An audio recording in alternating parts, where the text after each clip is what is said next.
Alright, here we go. I'm making this video rather spontaneously because this is totally and completely out of passion and my love for Sonic the Hedgehog, and not because I'm running out of space on my hard drive. So how about we kick off this video with Sonic's most famous line.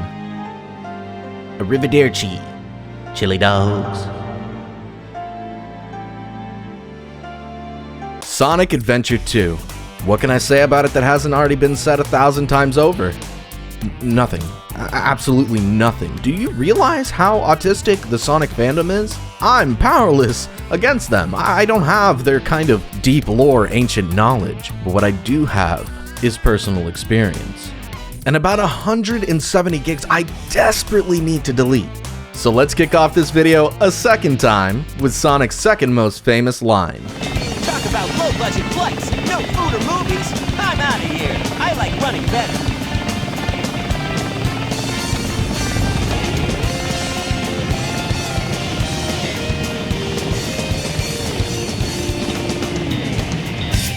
Ah! Chili dogs. Sonic Adventure 2. What can I say about... Oh, no, wait, sorry. Sorry about that. Alright, so not too long ago, I streamed Sonic Adventure 2. Okay. It's officially started. Let's hope everything's working perfectly fine, because if it's not, well then... You know, it is what it is. I haven't touched a Sonic game pretty much since Team Sonic Racing came out back in 2019. Yeah, it's been a while, and you would think that me being the absolute rabid Sonic fan that I am, that I would have immediately picked up Sonic Frontiers back in 2022. No, is the answer to that non-question that you asked. Why? Well, because I'm the only person on Earth who seems to have been able to tell that the game was going to be poopy from the get-go.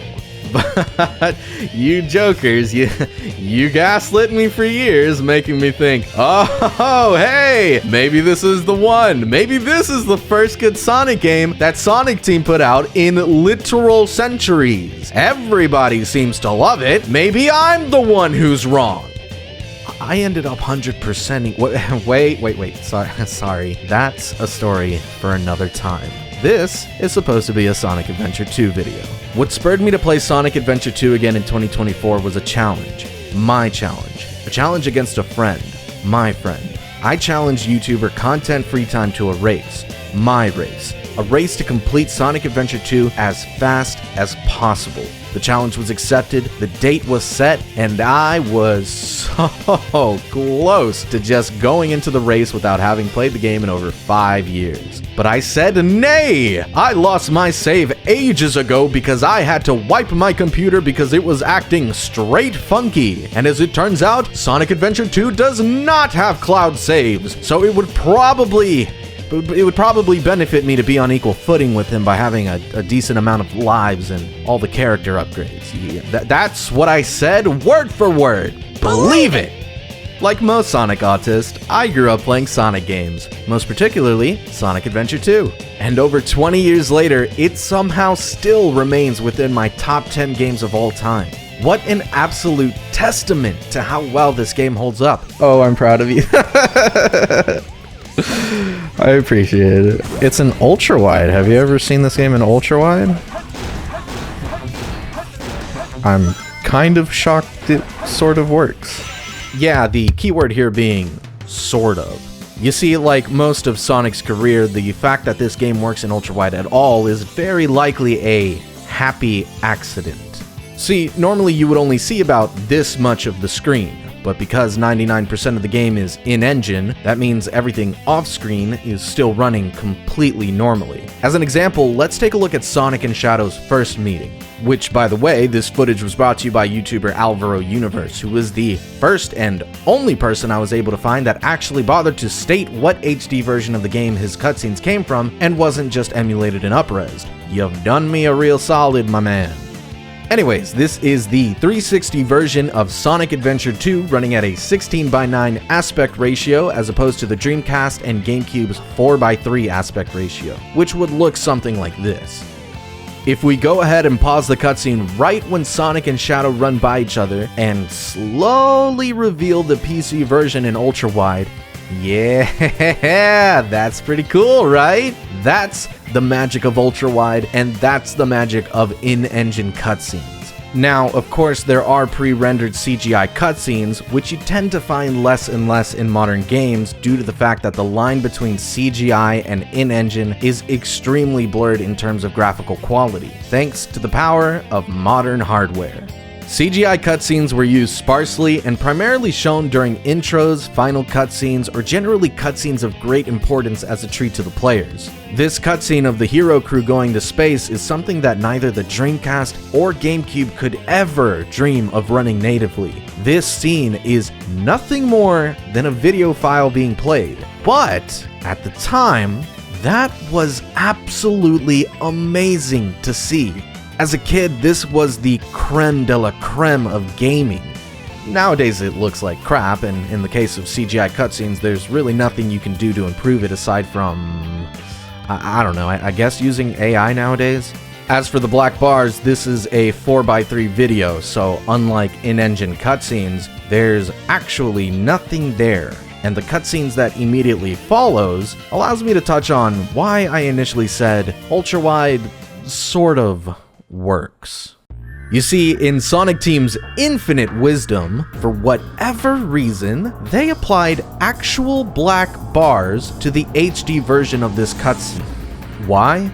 Oh, that's a pretty silly question. There's really no rhyme or reason to any of the decisions Sonic Team makes. I mean, for Christ's sake, how long have we been asking for a Sonic Adventure 3? Or, more importantly, a new Chow Garden? He's gonna be fine if I just chuck him at a wall, right? Am I gonna ruin my child because I threw him against the wall? Because I slammed the shit out of him against the wall? Or what about how they seem to change the entire voice cast every other game, except recently, where they decided to keep the worst Sonic voice around? And before any of you Sonic nerds come after me in the comments, union, non-union, kids, money, contracts, I don't care! Sega has to be the absolute worst at keeping voice actors. Even some of Shadow's voice lines during the final Hazard fight isn't actually David Humphrey. It's Ryan Drummond, the voice of Sonic, imitating Humphrey's voice for Shadow. The reason? Yeah, Sega didn't want to pay Humphrey a full day of work for a few lines. That is maddening. In Japan, voice actors are practically revered as gods, and they'll keep their roles until death, or, I don't know, unless they get caught smoking that dank-ass kush. Smoke weed every day. Whatever. Tangent over. Stupid Sonic Team. Let's get back to the ultra-wide nonsense. Right, where was I? Ultra-wide, sort of works. Okay. So this cutscene, immediately after the CGI rocket scene, for whatever godforsaken reason, has very specifically placed black bars. As in, someone made a conscious effort to place them in. How do I know that? Because I'm a goddamn genius. Also, because they fucked up. If I go ahead and lower the footage and darken the background and yep, you see it? The cutscene actually extends much further in the same way it does for the rest of the in-engine cutscenes when played in ultra-wide. As a matter of fact, even the intro has black bars placed on it. And in this case, I'm even more confused. During the intro, every playable character gets their own little self-contained introduction where they do a little animation within a void where their name spazzes out all over the screen. Even though it is in-engine, intros are basically always videos like CGI scenes. Not here, apparently. Now, if we do the same method as last time... Oh, look at that! Even during these weird void introductions, the scene actually extends. Which begs the question... Why? Damn it! Okay, what else is broken? And I'll only be covering the most obvious ones because it's genuinely exhausting being a Sonic fan. Level intros are a little wacky tobacky. They're kind of placed as if they were running on a 16:9 screen. Even the spin ball disappears once it reaches a certain point on the right. Shockingly, UI elements are placed fairly accurately with no stretching. The only thing that's borked is the bottom right indicator for chaos drives and animals. It's all just bunched up. And the final thing, which might be the funniest, is the stage select screen. Now, I'm not 100%, but there might be a little something messed up here. Aside from the eternal void on the side, none of the stage icons are in the correct place. The easiest one to tell is the Chow Garden, which is certainly not supposed to be across the ocean from the giant landmass shaped and properly colored as a chow. Yeah, I'ma be honest with you, by the time I finally noticed, I was actually really close to 100%ing the game for the first time recently. Obviously not the eternal black void, just the fact that all the icons were completely out of place. You know, most people who've played a game for a million hours tend to notice any shenanigans at the drop of a hat. Well, my theory is that once you hit the threshold of a bajillion hours, your brain just sort of stops translating the information your eyes send it, leading you to sort of ignore obvious things. And believe me, I've played Sonic Adventure 2 Battle for over a bajillion hours throughout my life. The GameCube was the very definition of my childhood, with Sonic being one of the many games I came back to over and over again. Unfortunately, in my situation for this playthrough, I seem to have retained the bajillion hour curse and lost whatever muscle memory I had for this game. Oh no! God damn it. And before I move on, I do want to say that even with all the problems I mentioned, without a doubt, I would recommend playing on an ultra-wide. Honestly, everything I mentioned are complete non-issues. Questionable choices, yes, absolutely, but nothing actually causes any problems while you're playing. And honestly, I've never seen this game played in an ultra-wide aspect ratio from anyone before. I get the feeling that the community as a whole isn't actually aware of these issues. That being said, this is the Sonic community we're talking about, and boy, do they love their mods. So without a doubt, this would be an easy fix for them. Sonic Adventure 2 has extremely high replayability, especially thanks to the Chow Garden. You'll either be spending 99% of your time in the garden or 70% of your time in the garden. I'm telling you, the Chow Garden is so fantastic. That remaining 30%, which, believe me, is a metric ton of time, you'll be having a blast playing the levels over and over again trying to reach A ranks for every mission. That is a lot of time to enjoy the absolute beauty of ultra-wide. I'm a big old fan of Final Fantasy III, but that might have to, that might be a little bit of Stockholm Syndrome as well. Oh. Okay. What the? Oh, okay. I'm not touching you, dude. I play Shadow? Yeah, Shadow the Hedgehog. I love Shadow the Hedgehog. I remember I got it for Christmas. It was a weird Christmas. My grandmother died. If it wasn't clear already, this semi-practice run was an absolute nightmare. How did I miss the upgrade? Because this thing's gonna fall. And then there's that. And then I can't make the jump. I think I missed the upgrade. Do I have to restart? Okay, I was supposed to fall down. I totally skipped it on accident. I wasn't supposed to actually make that jump. What does that mean?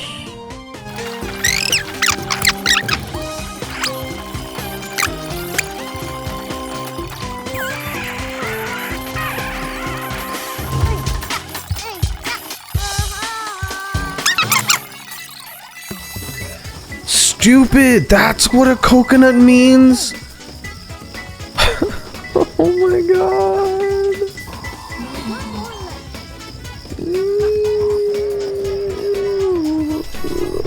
Go, go, go. I'm gonna get fucking scolded, holy shit. Now I would like to mention that I've gotten leagues better since that practice run. I've even 100%ed the game since then and got to enjoy the absolute magic that is Green Hill Zone in Sonic Adventure 2. Something that I've never accomplished before. And the race between myself and Content Free Time did happen, and it was an absolute blast. So far we are looking. I keep snapping my neck. No! I keep snapping my neck to the right just to see where you are. Like, are you trying to say, do you wonder if there's a game that I could possibly have a chance at beating you at? I mean, I wasn't gonna word it like that, but kinda. So what, we got Zelda 1, Zelda... Oh no. What did I miss? What? What? Did you see that? What? Yep. What's going on? Whoa. What? Shenanigans! The heck? Shenanigans! Oh, you only have one? That's excellent.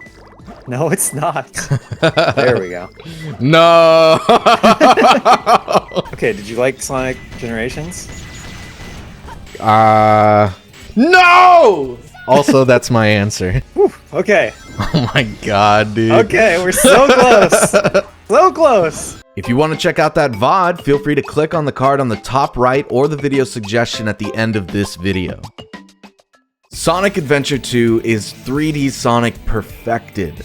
It's leagues better than Sonic Adventure 1, and quite literally nothing has even come close to the absolute masterpiece that is this game. That's not to say that I haven't enjoyed anything that's come after. I loved Shadow the Hedgehog and Sonic Heroes as a kid. Sonic Unleashed is insanely good. As weird as the storybook series is, I fucking love those games, especially Sonic and the Black Knight. I had a ton of fun with Sonic Colors, even though to this day I still haven't gotten used to Sonic's current voice and am extremely bitter that they got rid of Jason Griffith. Sonic Lost World, I played on a notebook that could barely run it, so I'll actually reserve judgment on that. Sonic Generations, I absolutely adored the first time I played it, and that's it.